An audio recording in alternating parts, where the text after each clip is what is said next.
Do you view them as escalatory? Do you think they're an appropriate response to what we saw previously? So obviously we are aware of the reports out there that the IDF just conducted a strike against Hezbollah in Lebanon. And I leave it to Israel to speak for their own military operations. I do not have an immediate comment, as this just happened, literally just happened a few minutes before I walked out. So I'm going to leave Israel to certainly IDF, as they have been doing, to respond to this, and just don't have an immediate comment at this time. And then just to follow up on Colleen's question earlier, the Lula call today, is there... Yeah, I'm sorry, Marlene, I didn't touch on that. Is there any expectation that there's going to be some prep as far as sanctions are concerned, or what is the Venezuela content of that? Oh, okay, so let me just say, and I think we shared this with all of you, that the president was going to be speaking with the president of Brazil, and so they're going to discuss a number of issues, and like we normally do, we will certainly have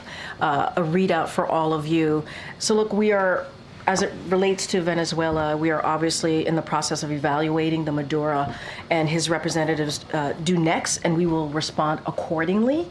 And so while I have nothing to announce today as it relates to sanctions or moving forward, we will continue to assess our calibrated sanctions policy towards Venezuela in light of overall U.S. interest, the actions and non-actions that are taken by Maduro and his representatives, and the overall direction of our broader U.S. Bilateral engagement with Venezuela. And so, again, don't want to get ahead of where we are at this time.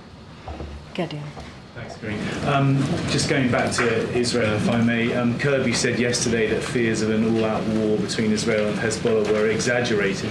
Is that still the White House's assessment after today's strike? So we do not believe that an all-out war is inevitable. That is not something that we believe, and we believe that it can still be avoided. This is a president, as you've watched him the last 3.5 years, he believes in diplomacy, diplomatic solutions, especially as we're talking in this moment along the blue line, that is true as well.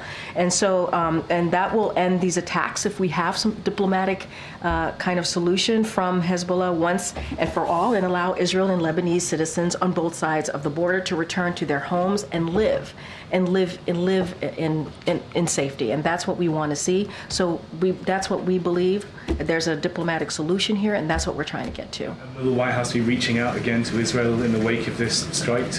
So, look, I don't have any, again, immediate reactions to this or immediate comments from us on this. We regularly talk to our counterparts here, regularly talk to our Israeli counterparts, our government, our counterparts there, and so that will continue. That is a regular daily conversation. I just want to be really mindful. I just don't have an immediate comment to today.